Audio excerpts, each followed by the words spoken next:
So I wanted to make this video because I feel like I should have explainer videos from time to time explaining why I do the things that I do.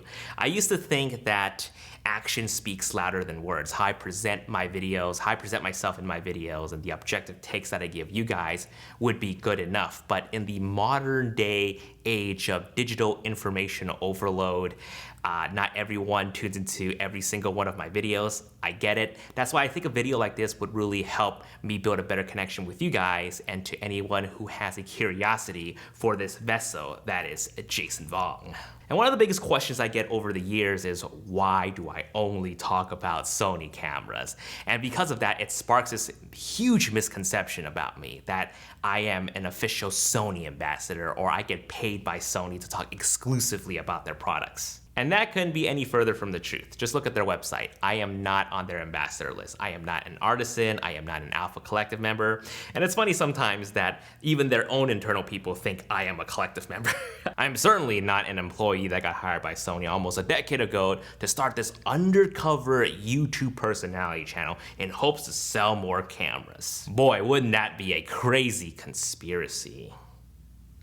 But no, the simple truth is me and Vivian are just really tight with the people at Sony, and they bless us with many wonderful collaborative opportunities, one of the biggest ones actually, is just being able to get an early hands-on on some of their upcoming products. And that honestly is enough for me. But they also really value our feedback and our opinion on things. And I think where we stand right now, we have a very unique relationship with them, while still retaining 100% of my opinion and my objective take on things. But here are the real reasons why I only talk about Sony cameras on this channel. Reason number one is just that it's really incredibly overwhelming. I mean, if you think about how many different camera brands there are, Canon, Nikon, Fuji, Panasonic, Pentatonix, it's like, wow. I mean, I'm already feeling overwhelmed with the amount of things that Sony is coming out with. Granted, they kind of slowed down a bit recently, but I don't know if you guys remember this, but they were doing back-to-back releases in 2019. There was like a launch event every single month. Even during the pandemic, I feel like they were still coming out with something, so I'd be lying if I said I wasn't getting burnt out from all of it. On top of that, you also have third-party lenses like Sigma and Tamron, and they're coming out with their own cool things too, quality, affordable options that I and many others are also very excited about. And that's just cameras and lenses. There are people on my channel that want me to talk about lights and mics and gimbals. You can start to see how the list can add up. So if I have to take a look at what Canon's doing, what Nikon is doing, what Fuji is up to, it's like, whew, I am okay. I'd rather do something else besides camera gear, like play video games or hang out with friends or vegetate on a Sunday afternoon. And I really do feel bad sometimes when a sub or a friend asks me and they're like, oh my God, did you see what Canon's coming out with? Like, I really think this is gonna overthrow Sony. And the reason why I feel bad is because I'm not really kept up with it, so I was just like, oh, okay, cool. And you might be asking, well, aren't you a gearhead? Shouldn't you care about these things? I mean, yeah, although I do have this rep for being a gearhead, yes, if you will. I'm now down to only 2 Sony cameras, my Sony a7S III and my A1. And also the RX107, the CV1, and the RX here. Okay, I still have a lot of cameras. Okay, fine, I still have a lot of Sony cameras and lenses, but I'd rather be shooting photos and videos because that is my ultimate passion, not sitting at home obsessing what the latest camera gear is. I mean, at the time when I first started, maybe it was that way just because I was accumulating my own collection and Sony was coming out with a lot of cool stuff, but nowadays, like, I don't really want to obsess with what the other brands are doing or what the latest rumors or speculation about the A7 IV is. I mean, it's nice to kind of get an idea what's coming and what the latest market trend is, but it'd be even cooler if I got a cool shot with a said cool product. Number 2, I like to review things after I have a decent amount of time with it. So I'm gonna go over a difference between a launch product video and a review video. And I really think that's where a lot of my excitement and passion comes from whenever I talk about gear, is user experience. And that's been my motto since the beginning. User experience. I don't review anything until I have proper experience with it, actual good shots instead of boring sample shots. If you guys have the time, just kind of rewatch my initial A7C video that I published last year versus my A7C user experience review that I published 2 months ago. Or watch my initial A6400 launch video versus my A6400 user experience review video. The amount of production value and the quality of sample shot is just so much higher, I promise you that. Which is kind of why reviews on this channel take a while to come out, because in my review, I try to show you guys my best shots and talk about the product and how it helped me achieve those best shots and where the product struggled. Whereas a launch video, those are the types of videos where your phone will blow up in notifications that your favorite creators are dropping a video at the same time talking about the same product. And whenever I do launch videos, they are never reviews, they're first impressions at best, because it's not really fair to judge a product when you only have several days to use it or a week to use it, because you can't really use it to its max potential. And I'm not gonna lie to you guys, it's really hard to scramble and get some really good sample shots. Oftentimes I'm just not really happy with the stuff that I get whenever I do launch videos. That's why I try to up the ante a lot more. I try to go on trips when we have a new product, or book a helicopter flight, or if there's a wedding that so happens to be the same time as when I have the new product, I try to shoot a wedding with that product. But timing hardly ever works out. There's these rare moments when I have the product in hand and it just so happens that I'm already going on a trip or there's a wedding to shoot. That's when I can use it to its max potential and able to come back to you guys very early on when the product is launched and I have a proper review for it.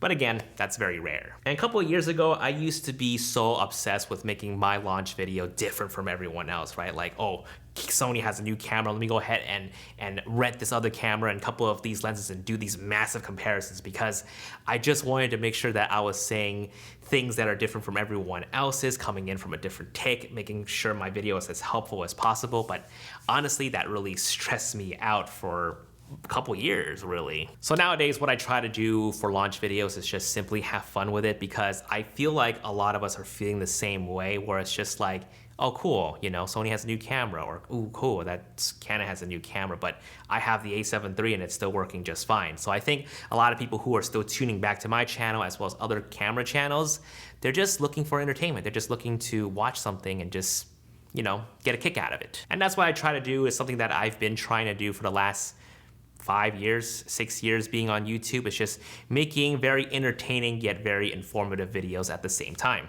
And for me, how I do that is I like my reviews to be remote, to have this almost travel channel feeling to it. I like being outside whenever I talk about camera gears, because I'm personally very dependent on my environment and I get inspired by environment. So when I'm shooting these great photos or these great video footage, I can just quickly turn around, roll the camera, and be like, oh my God, guys, look at this, look at this, look at this. Versus if I'm just sitting at home and I'm just like, yo guys, check out this new camera, it's pretty cool, haha, yeah. But being outside, the enthusiasm just comes naturally, so I'd rather do it then and there rather than just sitting cooped up in here explaining to you guys why this new camera or lens is so good.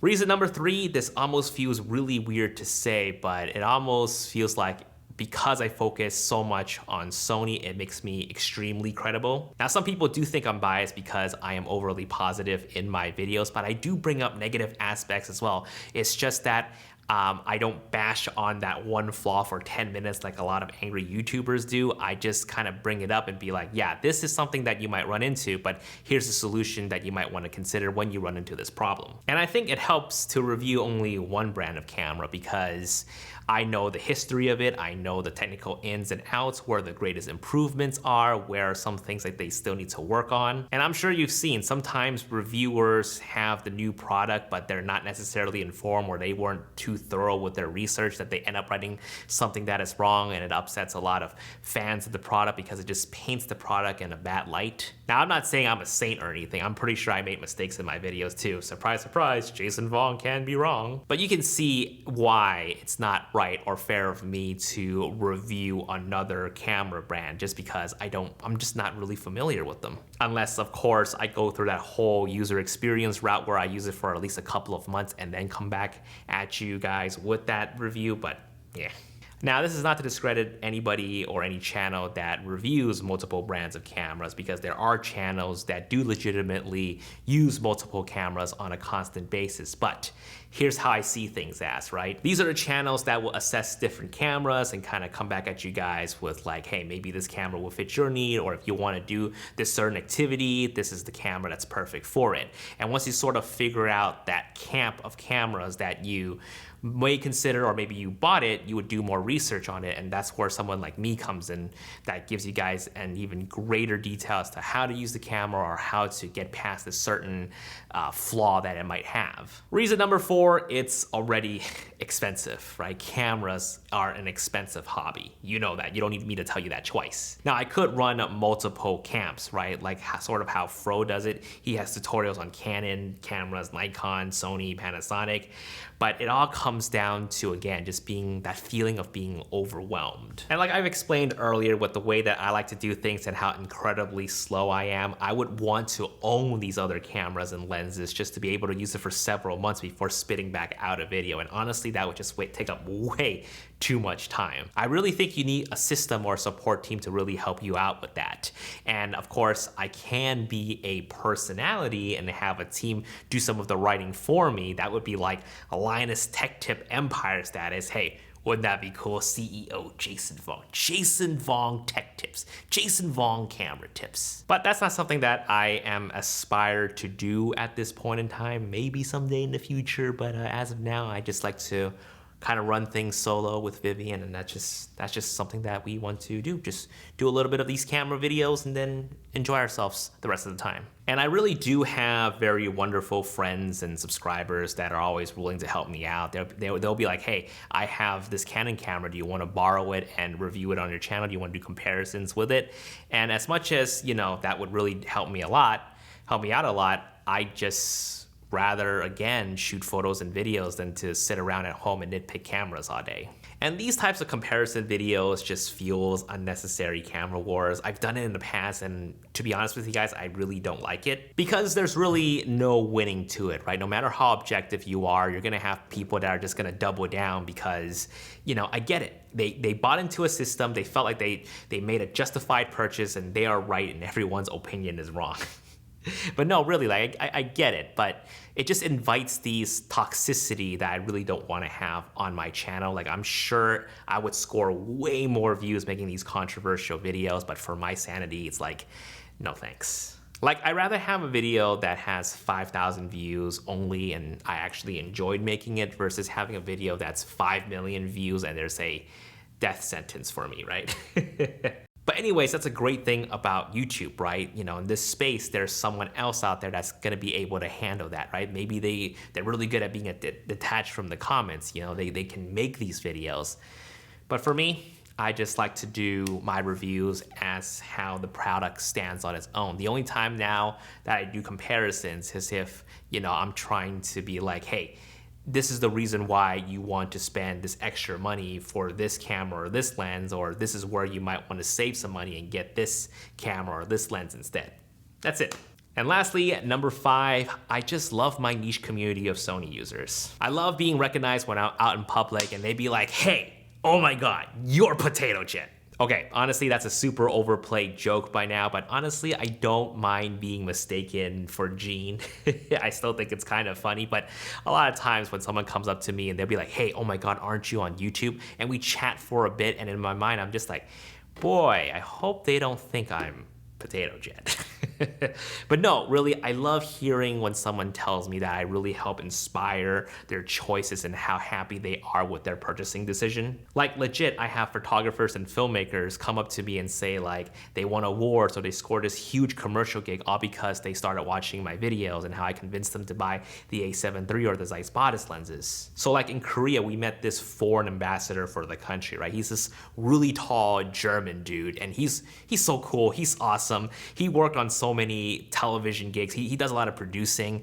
And the entire time, me and Vivian were just staring up at him. We're just like, how the hell are we talking to someone with such an illustrious career and life experiences? And he was telling me how people like me and Jero Undone and Brandon Lee really inspired him and really gave him the confidence to start his own video production company when things were really slowing down for him because of the pandemic. You know, he does a lot of the producing stuff that, you know, a lot of foreign countries can't come in and do their work, but he was just telling me how he just picked up the camera, he started doing these things for these companies and making some pretty decent money.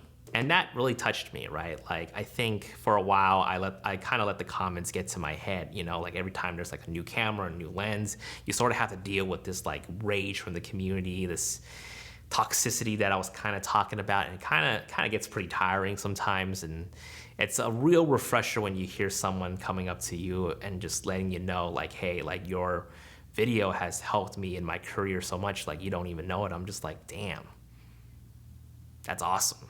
And that's what I really love about my YouTube career, right? My community allows me to meet all these wonderful people along the way. And to me, that's what matters the most. Not the camera brand, not the gear, just the connection. And I love to be able to share more of these stories with you guys because there are a lot of these wonderful stories that happen when we travel, when we meet our subs, when we meet our fans, when we meet these people that ultimately become our friends. And again, to an extent, that's how it is with Sony, as I established earlier. It's not so much as the Sony as a company, but rather the people at Sony. You know, these are people that we build a rapport with, have a connection with. These are our friends as well, and they bless us with wonderful opportunities. And I really don't want to make this just all about Sony. There's other companies, other brands that we work with as well. Zeiss, Sigma, Tamron, Zhiyun. And after being in this YouTube space for about 6 years, you sort of can kind of pick up which brand is only in it for you to sell their products and say the things that they need you to say versus the brand and the company that's just like, hey, how can we help you? But at the end of the day, it's not these companies that got me to where I am today. It's the 300,000 of you that chose to subscribe to this channel. How crazy is that? We just crossed 300,000 subscribers on this channel. I honestly don't have a threshold of how many subscribers I want. I mean, 1 million is cool, but to be honest with you guys, when I first started, I was just like 100,000, man. 100,000 is all I need, man. 100,000 is like the million in my mind. So thank you guys. Thank you guys so much. You guys are flipping awesome. Anyways, that's a wrap for this video. If you can do me a favor and stick around and listen to what my sponsor SquareSpace has to say, that will help me out a lot. Of course, it is narrated by me, your wonderful host, Jason Vong. Here we go. SquareSpace is an all-in-one platform to create beautiful websites. No coding knowledge whatsoever. Perfect for people like me because I just want to make YouTube videos for you guys and not have to worry about coding my entire website. Simply just select one of their templates to get started. Every aspect is easily customizable with their drag and drop feature. Whether you're in need of a portfolio, an e-commerce store, or even a simple blog, design it with SquareSpace.